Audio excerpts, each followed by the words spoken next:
BK Fulton, welcome to the Empower Network TV.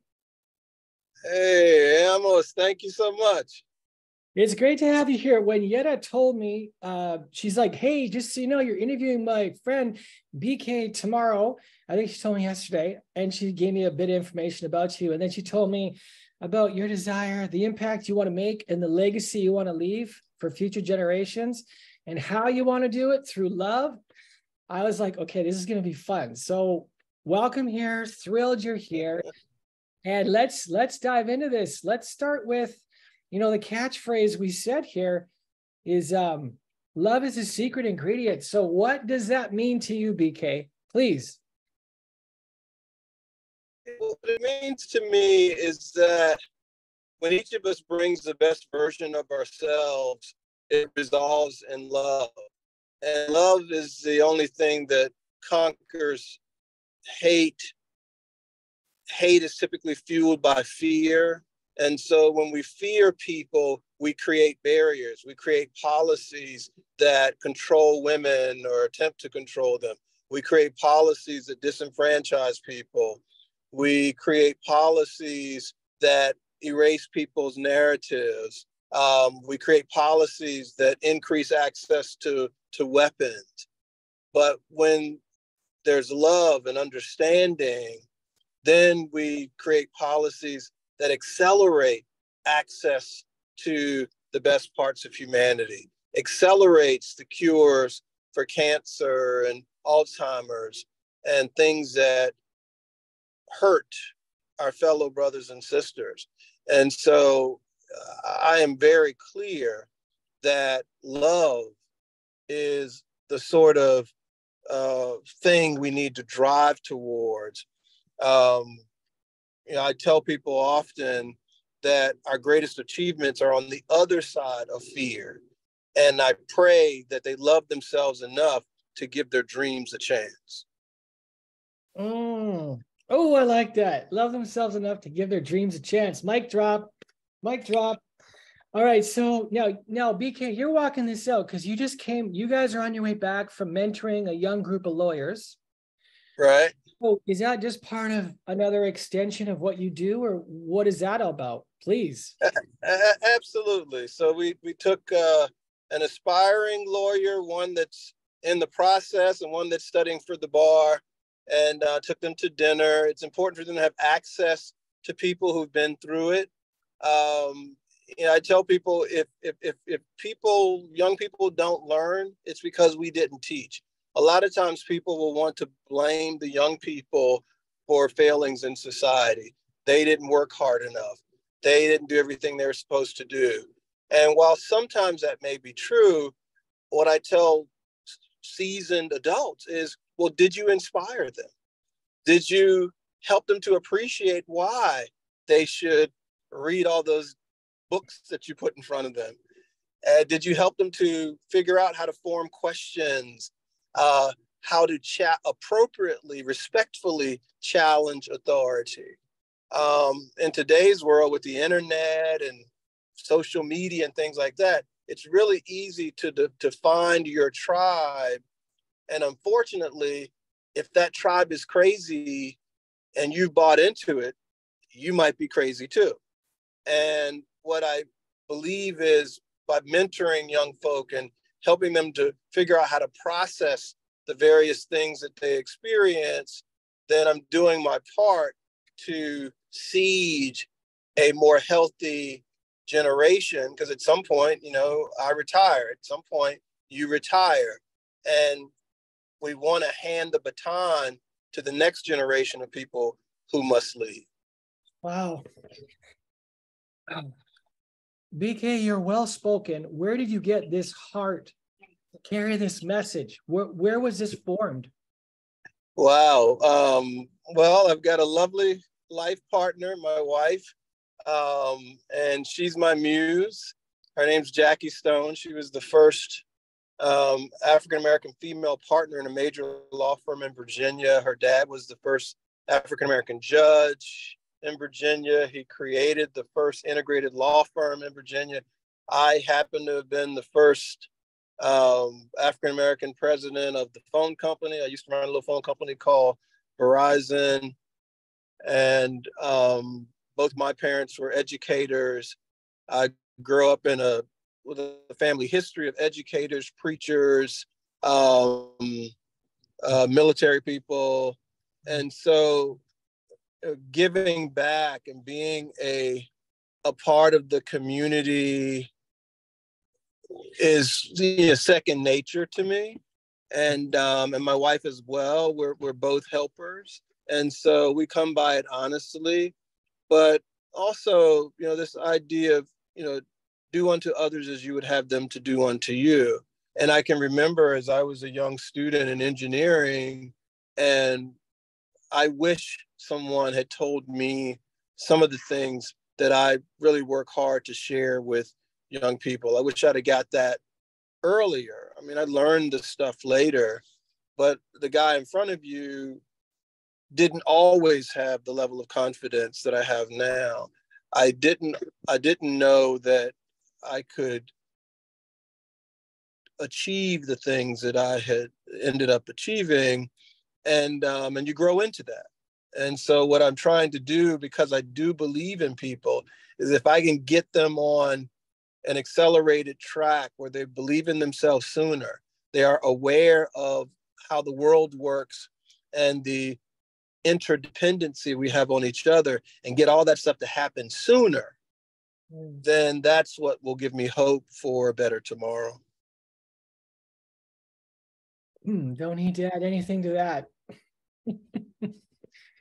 Well, you and your wife, your muse, are clearly change makers. So I am thrilled you are here. Likewise. Thank you. Thanks for having me. Oh, you're a joy, sir. You are a joy. What a gift. So what is 2023 looking like for BK? What's on your sights? What are you aiming at? Oh, crazy. Well, I'll ask the audience to pray for us. We're investors in a big Broadway show that's up for 2 Tonys. And on June 11, we'll find out if we win them. The Piano Lesson is up for Best Revival of a Play. And then Samuel Jackson, who was in our show, is up for Best Actor in a Play. So maybe we'll win both. I hope we at least win one. My wife tells me, well, it's okay, sweetie. You'll be nominated for the rest of your life. And if you win, then that's just, you're on the way to your EGOT. And I was like, honey, that's why I love you, because you always got a good spin on it. Win or lose, we're winning. But so we've got, the Tonys coming up. We've got another show coming up called The Wiz. We'll launch in September, starting in Baltimore. And we'll do a national city tour in 13 cities. Leading up to a 20-week Broadway run in 2024. I'll release 4 movies this year, including a movie with Samuel Jackson and Uma Thurman called The Kill Room. We released one in February called Freedom's Path, and that's been critically acclaimed. So we'll come out on demand and on streaming and DVD in, I think it's June 16th. We also made a Sicilian love story called Sicilian Holiday. We'll release that shortly. And then a futuristic drama about saving the world called Our Future's Past. So we're doing that. I've got 4, let's see. So that's 4 movies. And then we just released Movie Pass. We relaunched that this past weekend. So we're bringing back one of the most popular prepay movie apps that allows people to go to whatever movies in the theaters. So my wife and I are the lead investors on Movie Pass. So that's come back, open to the country. And in the last few days, I've edited my 20th book, and I'll release that probably by the end of the summer. It's called The Blueprint, where I capture some of the cool sayings and lessons I've learned, and then we share them. Basically, we had a magazine that ran for about 4 years called Soul Vision Magazine, and we were chronicling human excellence. And a lot of times people would ask me, well, BK, what's the secret sauce? How are you doing all this stuff? And it'd be great for you to do a book. And so we were looking back at the magazine and realized that the secret sauce was in it. So we kind of filtered some of the best things from the magazine and then took some speeches and things I had done over the years and put them into one book. And it's kind of cool. We'll have L. Douglas Wilder, first Black elected governor in the country, doing a cover quote. Adriana Trigiani, New York Times bestselling author, and Stacy Spikes is the founder and CEO of MoviePass. So they're all doing cover quotes. I got my fingers crossed because the co-founder of Netflix said he would consider doing one as well. So he has the book. And given my crazy life, by the time I check email tonight or tomorrow, there'll be something in there from Mark Randolph. And so, I tell people, you can have the life you're willing to work for. God blesses all of us to turn our dreams and ideas into their tangible equivalents, but you have to have the faith, be willing to do the work, and expect the outcomes. And the magic happens. I tell people, you do everything you know how to do, and then everything else shows up. Your faith tradition, your ancestors, people that really love you. And so you just have to do the work. And it's, I have fun every day. People say, how you doing today? I said, I am doing fantastic and continuously improving, because that's the life I live. You're just giving us a school lesson here in how to live with excellence, BK. Thank you so much. My pleasure. I didn't realize how many things you got your hands in. Wow. Yeah, my wife calls me a bit of a polymath. We haven't even talked about my technology businesses. I was the chair, I guess 7 companies, but we've got one of the top augmented reality companies in the world that I stood up in 2016. We've got the most powerful cybersecurity in the world, 10 to the 512, that operates at world record speeds, a new bandage, a smart bandage called YetiWear that helps hospitals to address wounds properly and change bandages timely. It'll save hospitals, anywhere from 500 million to a billion and a half. And a few other things, some cannabis projects, about 10, 11 licenses. And so we're just having a ball. I got to ask, BK, when you were a kid, what did you want to be when you were like 6 or 7, 8 or 9? What was on your mind? Well, look, CBS did an interview with me maybe a month ago, and I told him I wanted to do kid stuff. I wanted to be a cop or a cowboy. Wanted to be like my parents, and they were teachers. So I said, maybe I'll be a teacher. I didn't know that I'd be a lawyer or an engineer, any of those things, which I ended up getting my training in. But during the CBS interview, they asked me if I had any writings from when I was a kid. And so I said, well, my mom just sent me something, and they asked me if I could find it. So I went and grabbed it. And I hadn't read that in 50 years. And some stuff I wrote when I was 7 years old. And sure enough, inside I said, I want to be able to take my family to the movies. It was hilarious. We're on our 20th movie now, and my plan is to make 70. But to think that I was writing about and using those exact words that far back was just crazy to me. And I just see it as a sign. I was like, look, the universe is friendly and God has a sense of humor. And if we get out of our own way and become this vessel for good things happen. People are like, BK, well, how are you always winning? And I'm like, they're like, is the glass half empty or the glass half full? I'm like, whatever your point of view on that, half empty, half full, you got water in it, drink that stuff and get out there and get at it, do the work. It's like, don't let yourself get sucked into all these memes or things that require you to define yourself narrowly, because whatever you tell yourself is what's going to be true. I tell myself that I can do anything any other human being has done. And then I go out and do it. And part of the reason that I do that is to be a living example for the people to come after, that you don't just have to do one thing. You can do many things well. So your dream that you manifested was already deposited in your heart at 7 years old. Yep. You came loaded to the planet with gifts and talents that you would then learn to step into and realize. I think that's fair. I mean, my very first book is called Shauna, and it's about my little sister. And I was an athlete, and she has a disorder called Rett syndrome, RETT syndrome, and only girls survive it. So it speaks to the strength of women. And they get to a certain age and they start to regress instead of progress. So it's on the autism spectrum. They basically are totally dependent on people. So before I could go play ball, I had to make sure that Shauna was okay. And then when my parents got home to take over, if she was good, I could go. And so Shauna couldn't talk, but she could communicate. So she might make a sound if she was hungry, or a certain gesture if she had to use the restroom. And if you paid attention, you could communicate with her, at least get her signals. And so that learning to pay attention at that level, to protect my little sister, look out for her, also so I could go do my thing, those skills stay with you. And so it honed a mother wit in an alpha male, and it made me a better corporate executive. It gave me a level of empathy that some of my counterparts didn't have.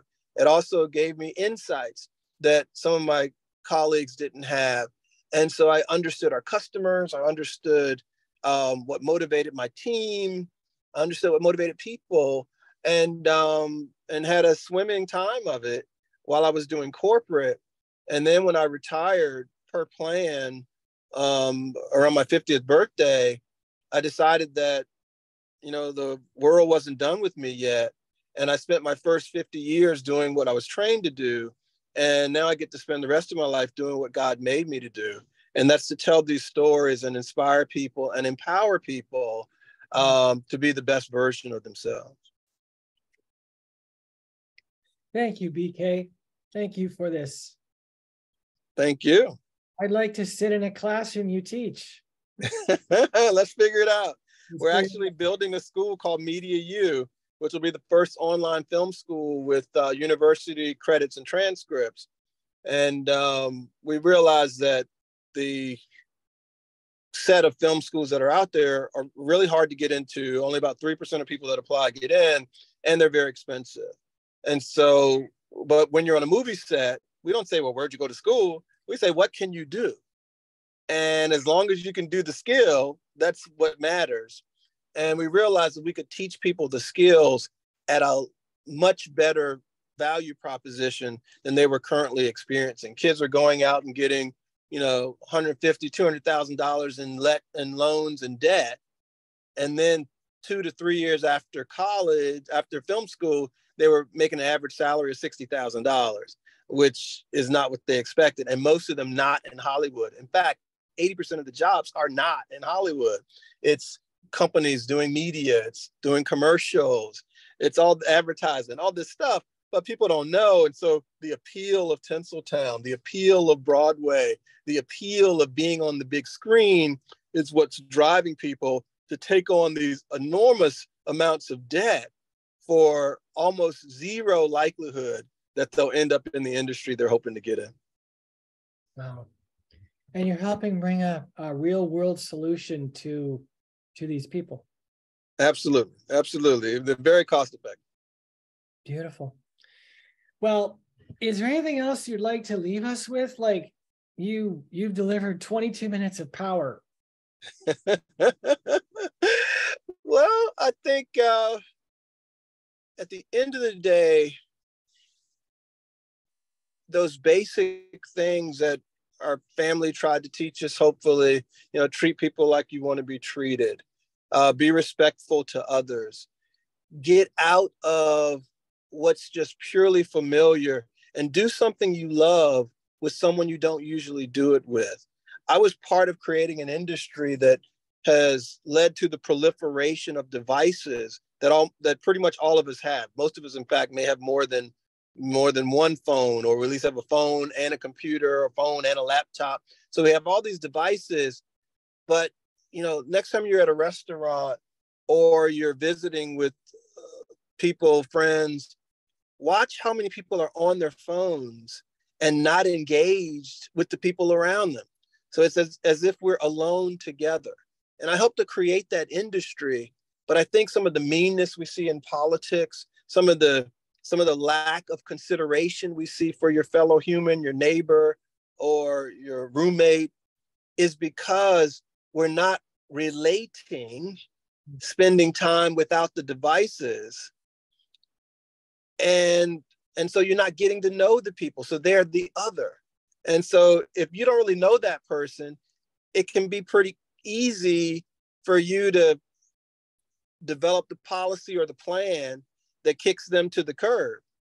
But if you get to know them, then all of a sudden you got to look out for them too. All of a sudden you have to be a little bit more compassionate. And so I think that the increase in, the lack of civility is directly correlated to the increase in our use of technology to disintermediate human relations. And I think we really need to spend more time together.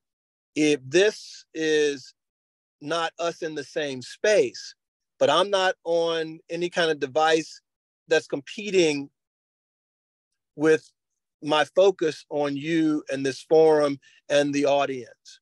You are not on some device. Okay, hold on, BK, whatever. Oh, this came in. Oh, hold on, I'm focusing on this. And so we're not distracted. So we're getting to know each other. You're feeling my heart. I can tell by the way you're asking questions that we're vibing, that we're kindred spirits. And so then if something comes up that affects you, that I am in charge of or working on, I'm like, well, my man, almost, that wouldn't be good for him. So I really got to think hard about this. And we need more of that. We need to bring more of communities together. At the end of the day, we're all humans. We share the same rock. We're warmed by the same sun. And we're really all, cousins trying to find our way home. And my prayer for us is that we do just that. Get to remind each other of who we are. Spend some time and doing something you love with someone you don't usually do it with. Well, it is an honor to meet you, BK. I'm really glad that Yetta introduced us.